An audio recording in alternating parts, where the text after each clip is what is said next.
Newman is a founder of the New Alliance Party, an executive board member, has been my campaign manager every time I've run for office, and a leading tactician for our work in independent politics. He's a co-executive director, along with Reverend Al Sharpton, for the All Stars Talent Show Network. He's the executive director of the Castillo Cultural Center, which he, amongst other things, writes, directs, and produces plays, which are even more provocative sometimes than our politics. On March 18th, I'd like for you to go to the opening of his new play, Lenin's Breakdown. There's information in the back. Nick Sabatine has been an attorney for 18 years. He is currently in private practice in Philadelphia, Pennsylvania. He graduated from Lafayette College in 1973 and from the University of Toledo Law School in 1976. He joined the parole petitioning drive during his 1992 campaign and became the head of the Pennsylvania State Committee. In 1993, Nick became one of the founders and the chairperson of the Pennsylvania Patriot Party. He's a principal new leader of the independent political movement who has made it his mission to build an inclusive independent political movement in America. He was a guest on my cable show last year. He was elected the chair of the National Federation of Independent Parties several months ago and has been providing responsible leadership around the country to the launching of this historic federation. First, Dr. Newman will join us up here. Let's give them both a warm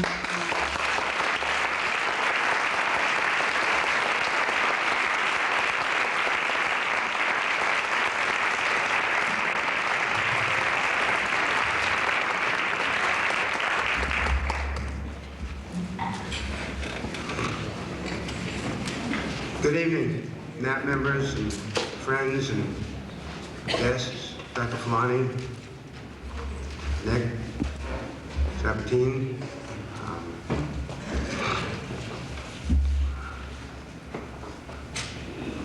It's nice to see you all.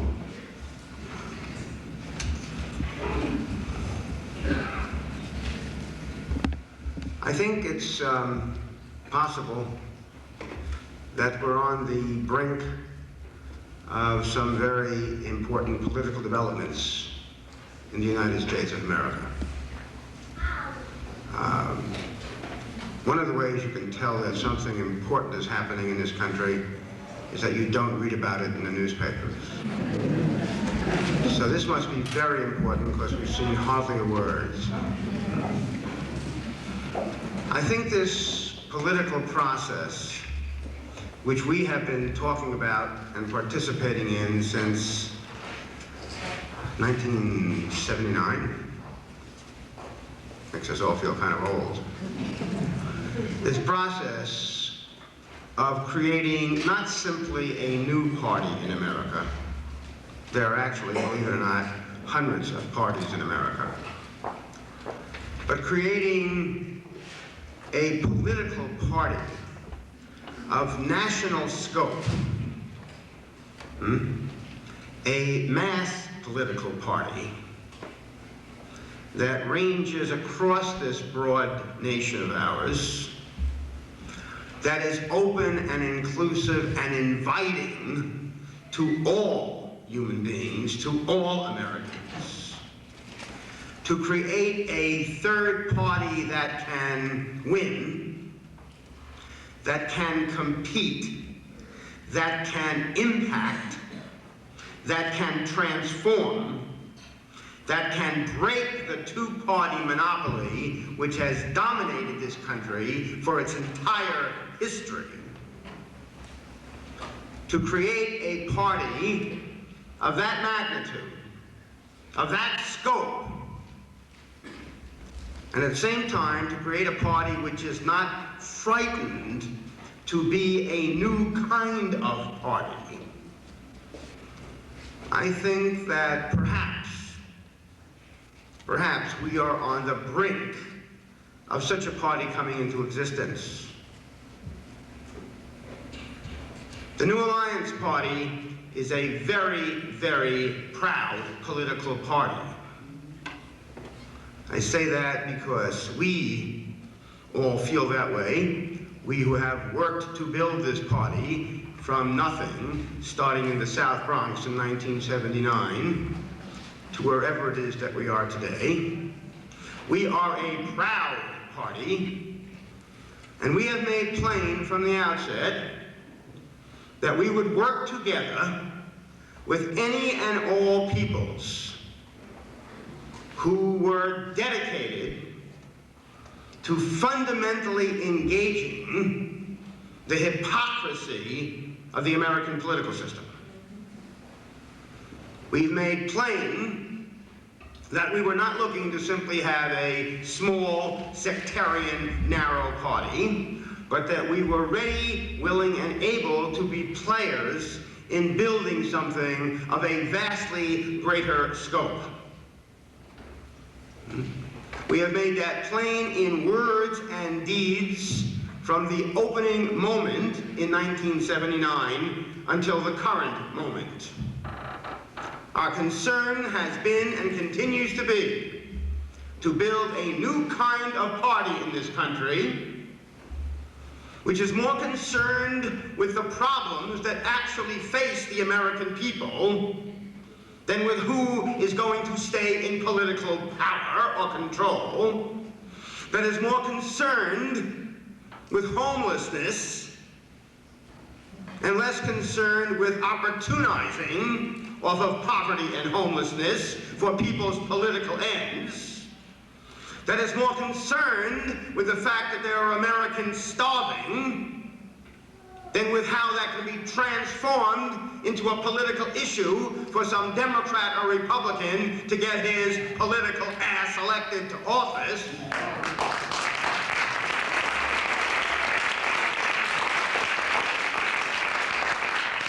That we are concerned to create a party of the American people, and that we would participate actively, with dignity, with pride, with principles, in the creation of such a party. And over these last couple of years, perhaps, as Dr. Fulani was pointing out, we have worked to do so, and we have met some very decent Americans who have convinced us that this is, at a minimum, an opportunity to come together to create something very big, very inclusive, that might actually be a transformation of the American political system. And true to the words which we have declared and the deeds that we have acted upon from 1979 to this moment, we are in there working to build it. No one will work harder to build this federation of independent parties than the New Alliance Party. No one.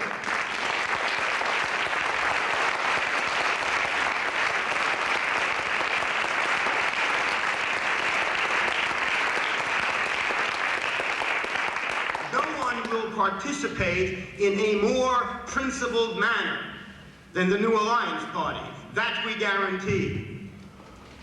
You see. No one will be more open to human compromise if there is human sensitivity which guides that human compromise. So we have jumped in, you see, feet first, into this political process. There are some in this political process, in fact, who look upon the way in which we've jumped in with some dismay. They say, my God, it's all right having those pro-socialists around, but I'll be damned if we want to have them doing so well. And that's all right. In a democratic political party, people should be able to say what they choose to say.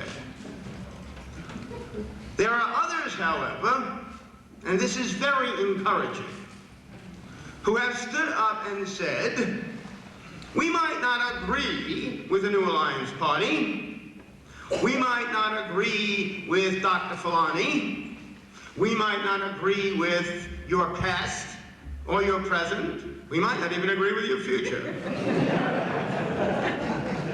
But Party, those who go out and do the work, those who go out and actively build, those who participate with principle and with fullness, will be those who are the creators of that party.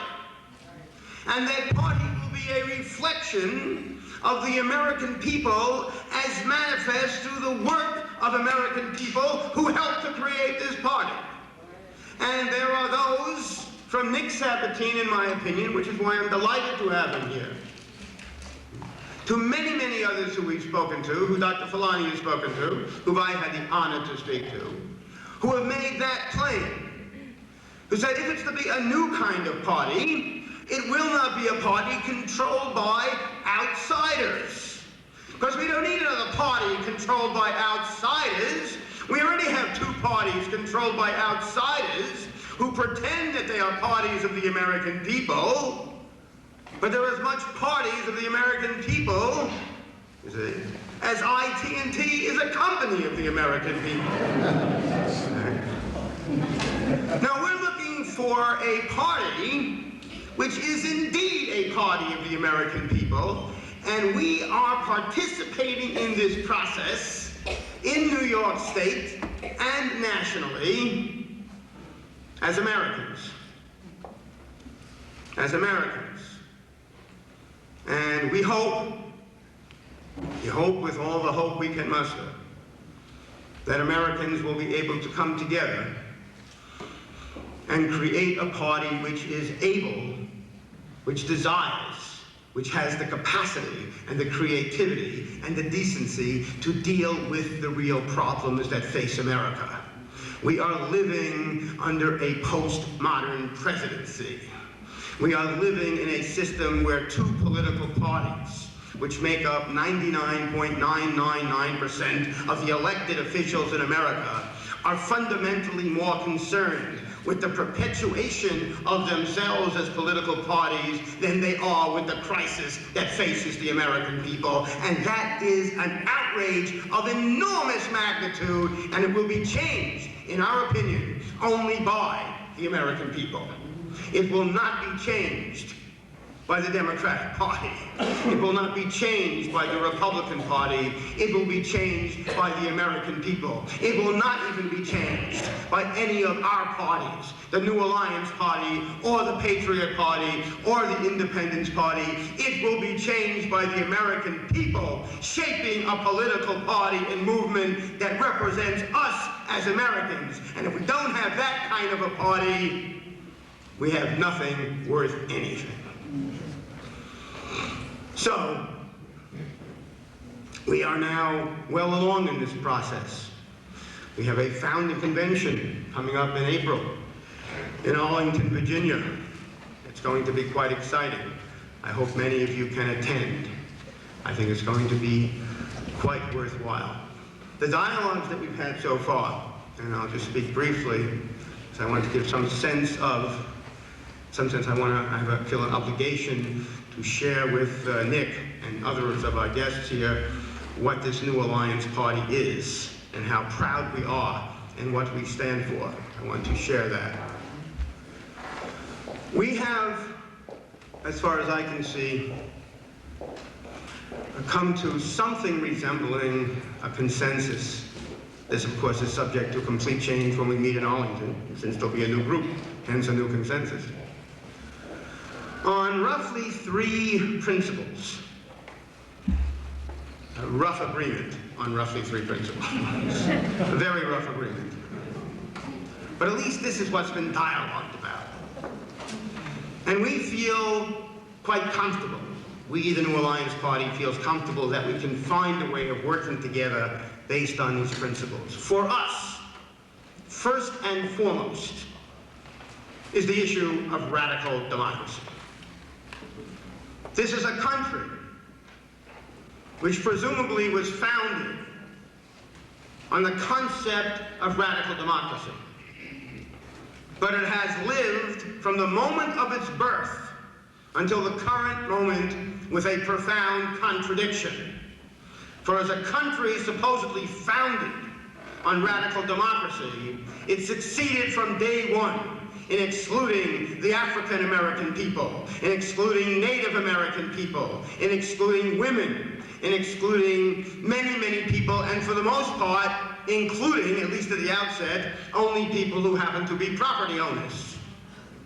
So while the conception, and I think it was a sincere conception, of radical democracy was what the founding fathers spoke of, they compromised away a great deal in the name of building America.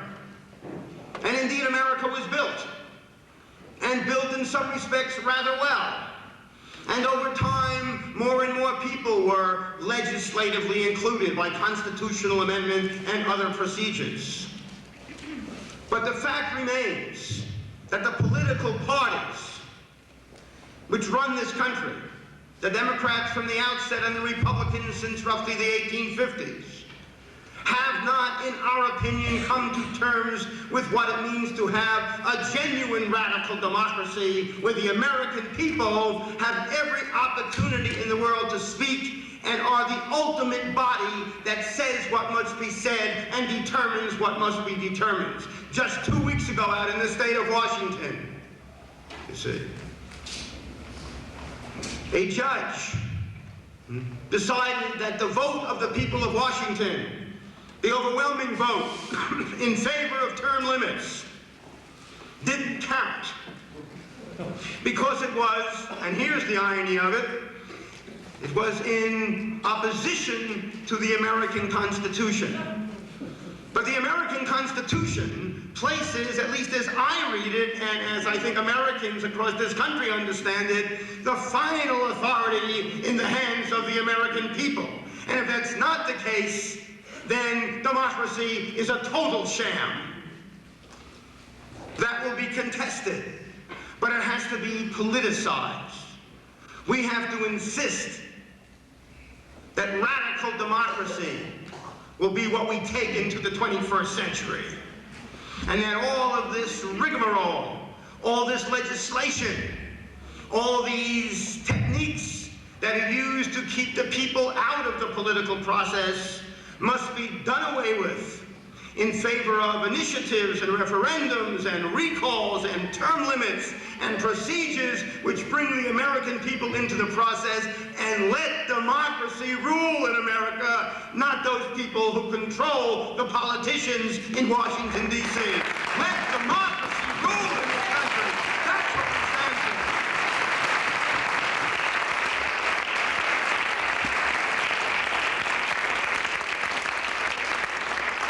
A second critical principle has been the principle of accountability, of having a society in which those people who were elected by a democratic process were truly accountable to the people who elected them and not accountable to their newfound friends in Washington as soon as they got there.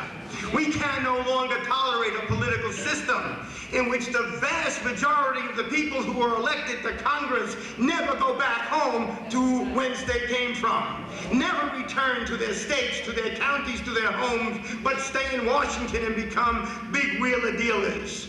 We can't afford a country in which we have these professional politicians. We need citizens politicians, American politicians, people politicians, who go down to Washington or go up to Albany, and we decide on behalf of the American people. And if you're not doing that, then we have some nice new laws on the book which say, we will recall you. We will recall you. And finally, we have all come to an agreement on the delicate conception of fiscal responsibility. Now, there are many people who hear the words fiscal responsibility and say, wait a second, does that mean that we're going to lose all that the liberals have obtained for us? Well, think about that for just a moment and ask yourself exactly what it is that the liberals have obtained for us. See, the liberals have managed to get many people elected to office, fewer now than before, but still way more than most of us would like. But when you come to examine the reality, the actual issues, for example, of what percentage of a welfare dollar actually makes it to poor people in the streets of the South Bronx, the answer is shocking. The answer is that something like 18 cents out of every dollar actually makes it to our people in our communities, and something like 72% is caught up in a bureaucracy from way up here to way down there, a poverty bureaucracy, a welfare bureaucracy, which undermines by its very existence the intent of that kind of humanistic concern with our people. If fiscal responsibility means, and we will discover this in this process of building this new party, if what fiscal responsibility means is a greater responsiveness of all the American people, including its elected officials, to the struggles and the needs of all American people, if it means that, if it means that we have to cut back on the bloated budgets which line the pockets of those elected to office, the money of which came from those PACs and those other entrepreneurs and political influences who are lining the pockets of the politicians. If what we're talking about is a sincere cutback of that kind, which confronts and engages and will be very, very distressful, not to the poor, frankly, but to the rich. If by fiscal responsibility we mean moving away from simply liberal pseudo-programs in favor of a genuine concern with what must be done in America to provide real equal opportunity for all Americans, not just some. If that's what fiscal responsibility means, then the proud New Alliance Party will have no difficulty standing up for it.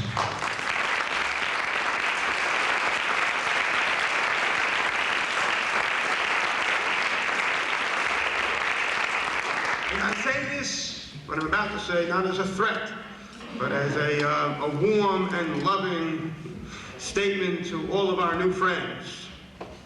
If it doesn't mean that, you will hear about it from us. If it means anything but that, we will speak eloquently, loudly, and we will out-organize you in support of the American people. On behalf of our party. On behalf of our party.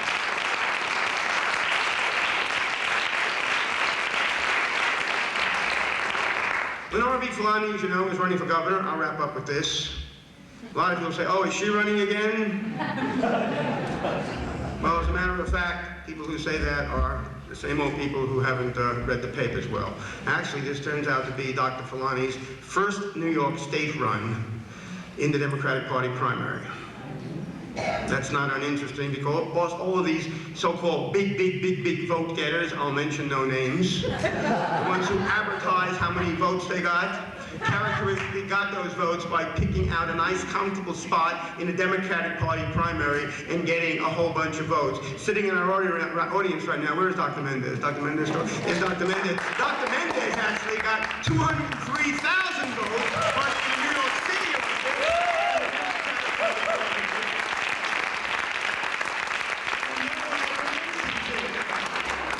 no one ever mentions it because there's a difference between running as a Democrat and running as an independent.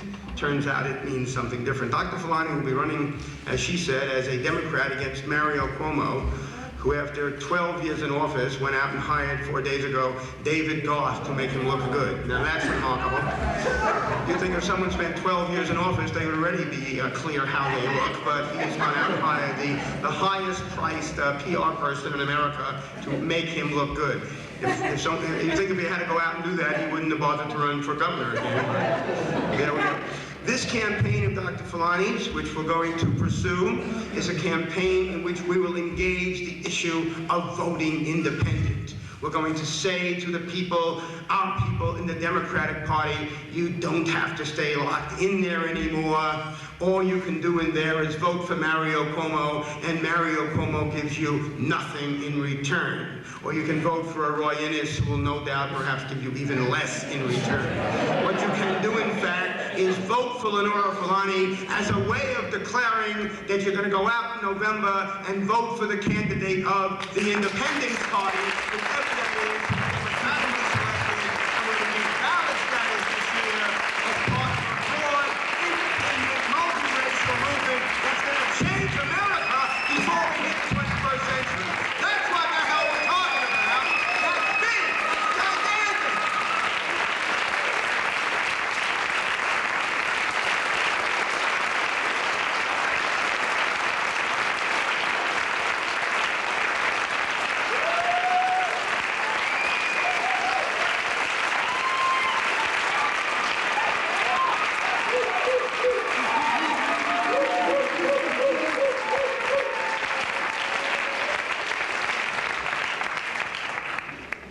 To conclude, we're a proud party. You see, that sign up there from day one said, people instead of profits. A lot of people say, isn't that passe? Didn't that go out with the fall of communism? Isn't socialism a dead letter? Well, you see, our position's always been, we're not going to get caught up in language. You can call things whatever you like, but when someone is starving, when someone needs food, when someone needs a job, when someone needs a place to live, to be perfectly frank, if you suddenly say to them, the issue is really the correct political line, and what word we use to call you by, they will, at best, laugh in your face. At best, laugh in your face. We have known that from the very beginning. We are not caught up in language, but we do know what the hell we stand for. We know we stand for people instead of profits. And that doesn't mean that we reject in any manner, shape, or form the American way. We don't object to the process by which the economy in this country is organized. Some of us might support another one, but we fully recognize that the one we have is the one that's supported by the American people. What we insist upon is that if this is how this country is going to be organized, economically, politically, socially, culturally, then it will be democratically open to all the American people, not just some of the American people. That's what we mean by people instead of profit.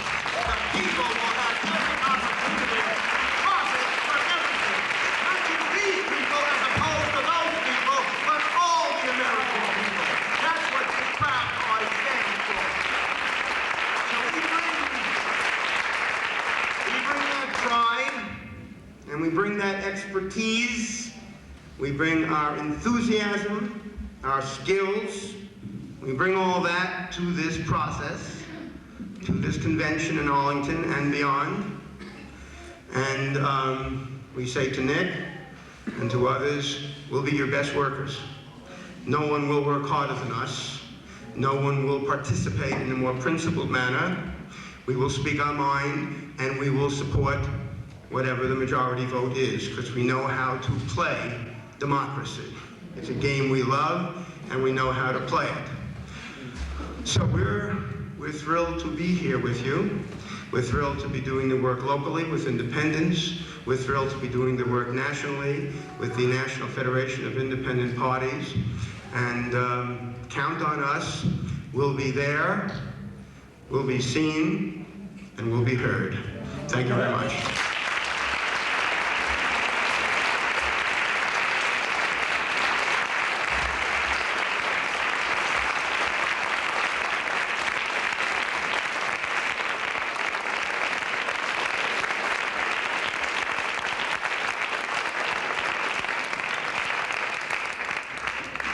As we bring Nick up, I just wanted to acknowledge the presence of two people who joined him.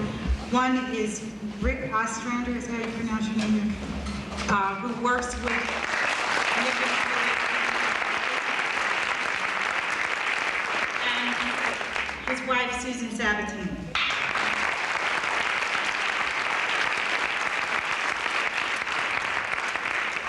Nick Sabatini, let's give him a warm welcome.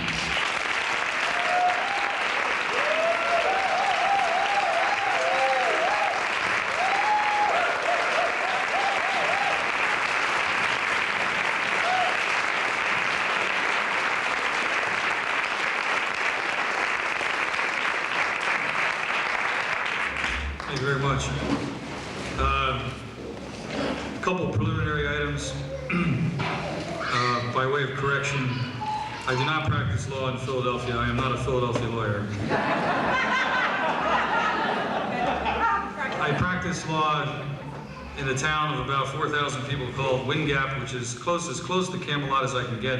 And I love being there, and it's a really nice place to live with my family.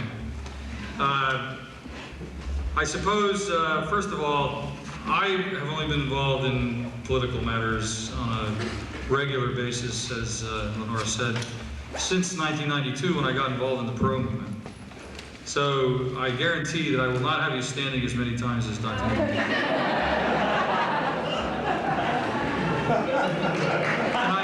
I suppose that my role as the chairman of the Patriot Party in Pennsylvania and the chairman of the Federation of Independent Parties is one that is more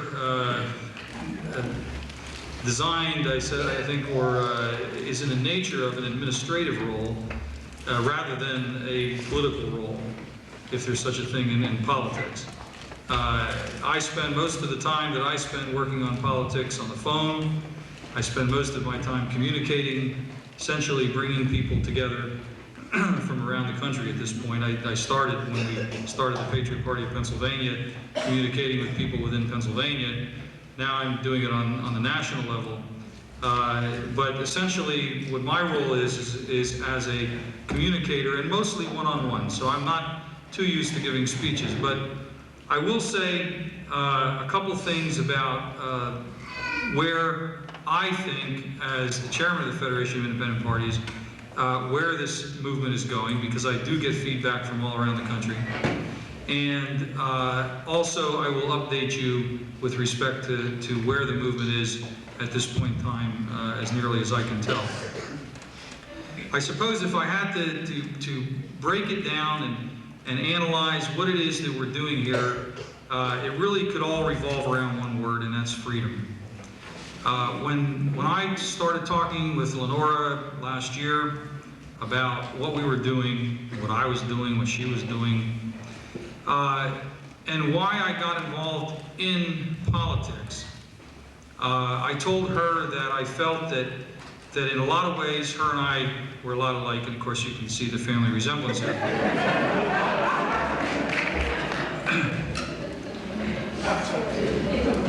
The fact of the matter is that I feel that Lenora, and seeing you out here, represents a lot of have-nots in this country.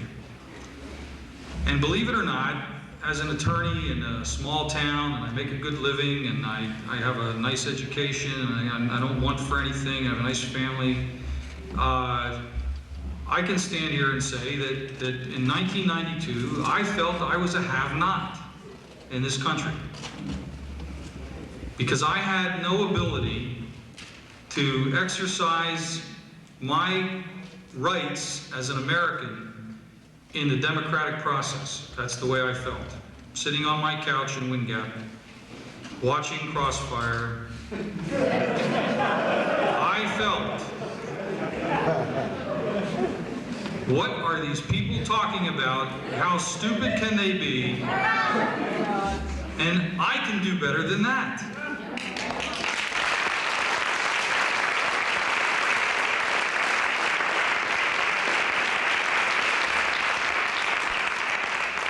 Part of that is my own ego, okay? I understand it. But it doesn't take much, I suppose, to sit there night after night listening to these folks, and I don't care whether you're, as Fred said, liberal, conservative, moderate. We're talking about sanity here. We're talking about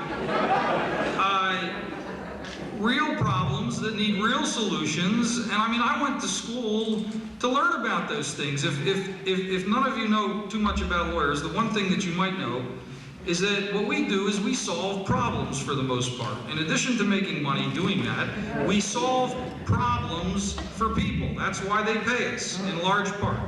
especially if you practice in Wind Gap, Pennsylvania, where there are 4,000 people. There are no IT&Ts there. I don't represent Coca-Cola. You know, I represent people who have real problems. And that's what I get paid to do. So I felt, you know, I listen to these people in Washington and I say, well, now why is it that they can't come to the right solutions to these problems? And it took me a little while, but eventually I figured out that the real problem here is that they don't look at it the way I do. They have a different perspective. And again, as Fred has provided excellent background for me here tonight, the real problem is that we have a class of professional politicians. We have almost a new class of Americans in this society, and they are called politicians. And they go to Washington for the most part, although they might go to Albany or different places around the country. They start small, but they all end up in Washington if they're good at it. And then they stay there forever until they die, and then they pass their seats on to their children.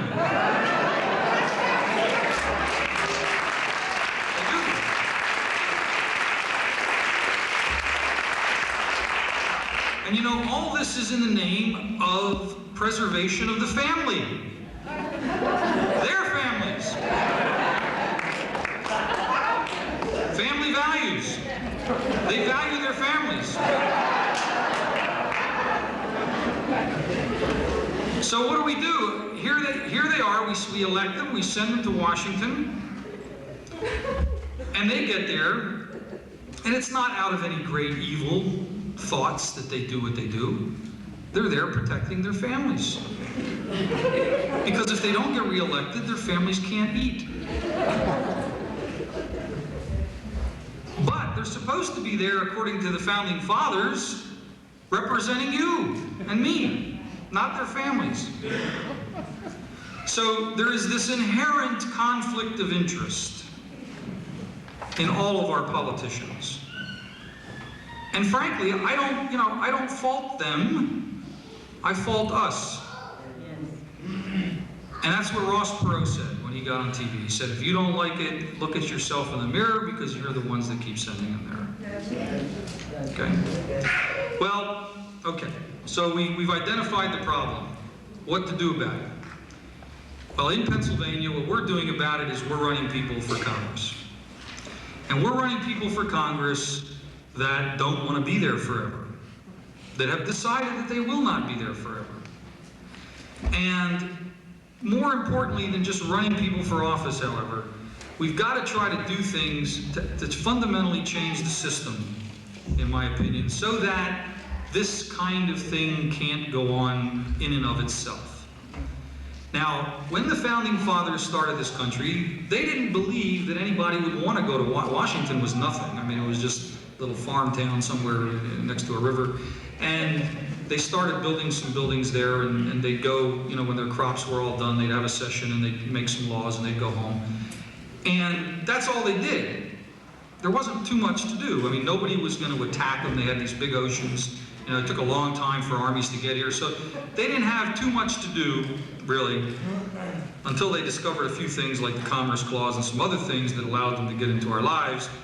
But before that happened, they didn't envision that people would want to be in Congress forever. It didn't happen. So there wasn't that conflict of interest because they all had jobs. Do you realize we have a president that's never had a real job in his life right now? How the hell does he know how to do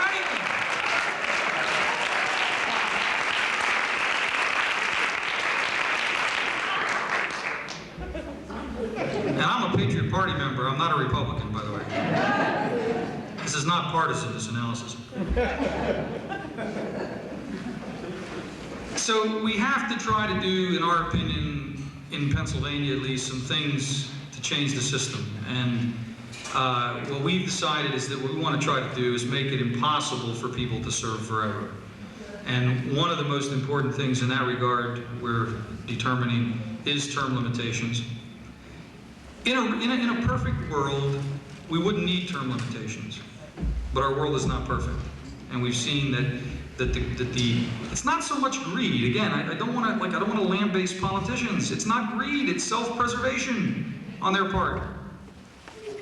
But we've got to save ourselves from their need to preserve themselves. And so we've got to tell them, look, we'd be happy if you go, but don't stay too long. Because once you stay too long, then you're going to want to stay there forever. So another thing that we've talked about in Pennsylvania is, believe it or not, there's nowhere in the Constitution that it's written that a congressman has to have a pension. It's not there.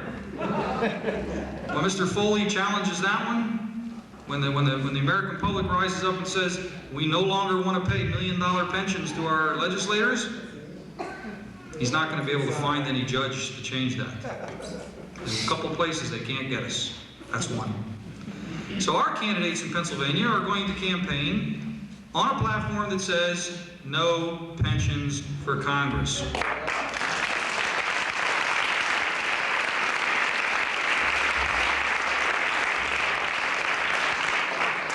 If they don't get a pension, when they get old, they're going to have to do something else to survive. Which means that either before they go, they're going to have to get a real job and earn a pension, or they're going to go young and leave young and then go get a real job and get a pension. But they're not going to be able to stay forever, because they're going to be poor if they do. And generally, the people that have the ambition to become a politician don't want to be poor, generally speaking. Okay. There are a couple other things that I want to address, and that's the couple things that have been alluded to about whites, blacks, socialists, conservatives. What are we doing here? I mean, I'm fairly conservative. I haven't had a haircut in a little while, but I usually have one. My wife always wants me to get a haircut. My mother cuts my hair. She always wants me to get a haircut. Believe it or not, when I went to college, I didn't get a haircut for many years. It was a long time ago before I became a lawyer. You know.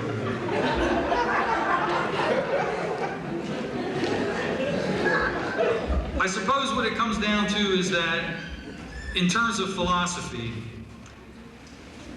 if we go back to the word freedom, and if we're not free, then there's no sense being here in America, because that's what the world says we are, which they say we're free. And it's true, by the way. This is the greatest country in the world. A good friend of mine just came back from China. He's an engineer, and he went there to help them, believe it or not, he went there to help them build an ice cream plant. That's what they need in China, an ice cream plant.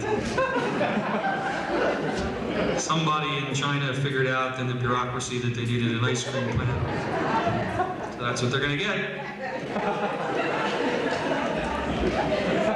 And he came back and he said, you know, Nick, I couldn't get anything to eat. Everything that there was there to eat was dirty. You bought a candy bar. He made the mistake of buying a candy bar. He broke it apart. There was a big hair in it holding it together. We really do have a great country. But it could be a lot better for everyone. And when it comes back to freedom, in my mind, what freedom means is being able to do things for yourself first, and having the responsibility first to do things for yourself, and being allowed to do things for yourself and your family. And right now, in this country, our government does not allow us to do things for ourselves, because they take away our resources, they take away our drive in many instances, and what they do and what they have done in the last 50 years, in my opinion, is they've made us dependent upon them, the government, this political class that doesn't care about us. They care about themselves. They care about their families. So every time they give you something, what you have to understand is that they're taking a little bit away from you, of your freedom. And nowhere has it become more apparent to white Americans, at least, those that I talk to, because I don't see many black Americans, I don't see many Hispanic Americans, I don't think there are any where I live. To white Americans, it's become no more apparent than in the healthcare issue.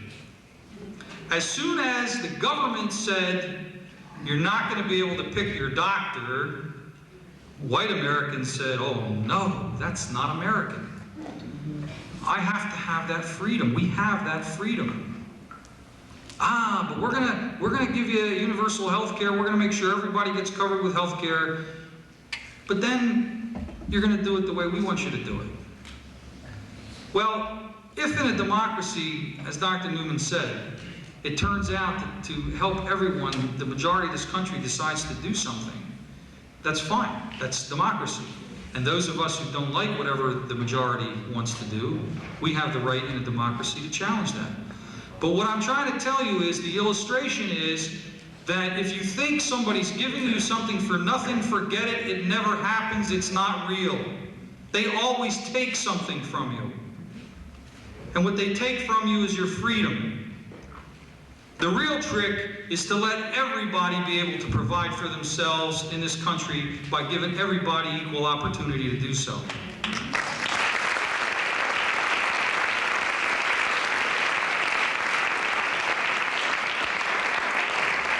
Because I believe that if everybody in this country had the opportunity to do for themselves, the opportunity to get a real job that pays enough money to feed your family, to pay your rent, or to buy a house. Forget about paying rent, to buy a house. There's nothing wrong with owning a house.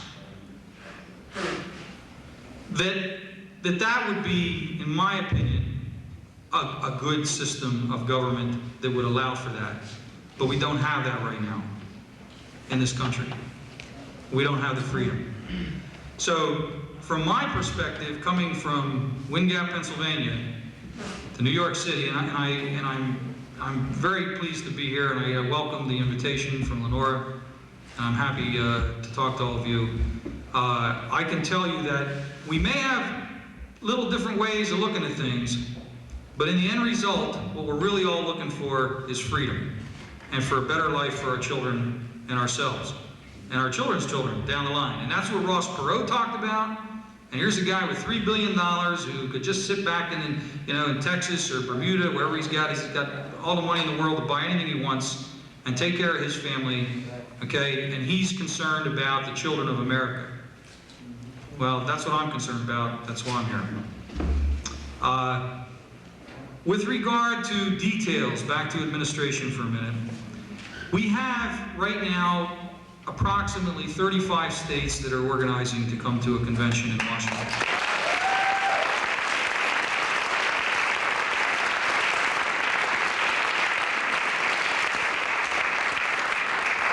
And I will say this not because I'm here invited by Lenora Fulani from the New Alliance Party, but in large part, the additions to the original group that got together have been the result of Lenora Fulani and the New Alliance Party.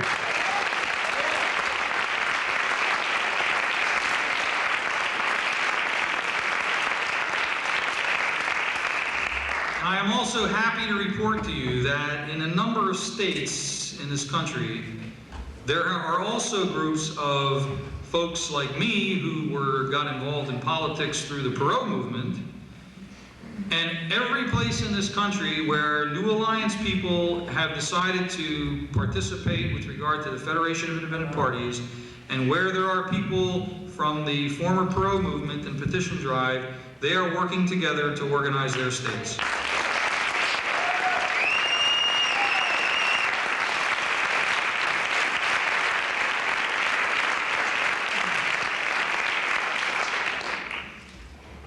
That makes me very happy because as the chairman, when we started in November, we had 20 states represented at our meeting. And my goal was to double that and to have at least 200 delegates to our national convention. I don't know if we'll reach that, but I know that there are a lot of people out there trying real hard. The weather has not been great in a large part of the country, as you know. You're about the same position we are where I live. And right now still have piles of snow 6 foot high in my backyard. It hasn't been good for door-to-door work. And believe me, where I live, the doors are pretty far apart.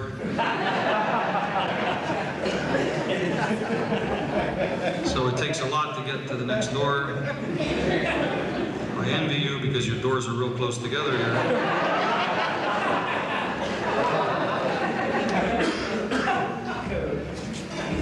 So I'm happy to know that at least New York City will be organized and will send delegates, and hopefully every congressional district in New York City will be organized.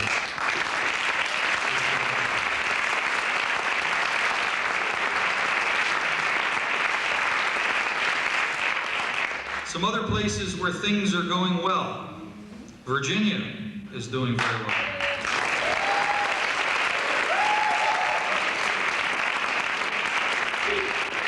The West Coast, Oregon, and Washington say they will organize all of their congressional districts.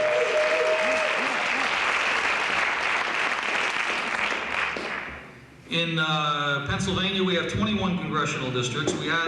See, I like to think that we had a head start on everybody, but Fred says you guys have been at it since 1979. So I don't feel so bad now.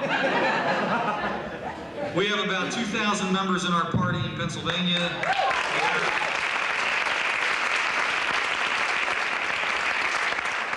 We got started about 13 months ago, and we hope to send congressional representatives from all of our districts. But if we should fail in that, I am positive that we will send probably 16 to 17 delegates at a minimum to the convention. We hope to do that. The problem with us is our 2,000 members are not distributed 100 in each congressional district, so it takes a little effort here, but we're making progress. And we will make more progress, I think, in the next 30 days because we just selected candidates in Pennsylvania. We have a candidate running for United States Senator in Pennsylvania, a lady named Diane Blau. She ran in a special election last year in the first year of our party and finished second, behind the Republican, but ahead of the Democrat. Doesn't really matter, I suppose. The problem was we didn't finish first, but we didn't finish last. And that was our first election. She's running for United States Senator, and already we're getting a lot of calls and a lot of help for her in the state of Pennsylvania, and that's one of the reasons I think we'll send our delegates. We also have a candidate for governor in Pennsylvania and lieutenant governor, which we selected last weekend, and they are getting a lot of calls and a lot of support at this point, and they are helping to organize in our state. It happens to be the western part of the state that's not very organized, and that's where our gubernatorial candidate is from. We didn't pick him for that reason, but that's where he's from, and so we're hoping that will go well. The southern part of the United States is organizing slowly, but they are organizing. We should have delegates from Florida, Georgia, Alabama, Tennessee, Mississippi, Missouri, and I hope Louisiana. Who's this guy that called from Louisiana? I won't be leaving here without these names and addresses, let me tell you, and phone numbers. Also, the Connecticut party in Connecticut probably will be organized with all of their districts. And I've made some progress out in the west, aside from the West Coast. We've got communications with Idaho, Nevada, Arizona, and of course Texas is organizing, and they're doing very well down there. I talked to their organizer. So, and then there's some other places where it hasn't gone so well. I don't have reports. I know Kansas is having a little hard time. I haven't had a report from Ohio, but they are organizing there. Also, Illinois is organizing, but I don't think they're doing very well at the moment, but we will help them along. And I suppose that the most important thing that we can do, and that you can do right now, is let me, in my next memo, report that the state of New York, which has, what, 33 congressional districts, that you will probably send 30 delegates to this convention. The state of New York needs to do that for the rest of the country. You guys can do it.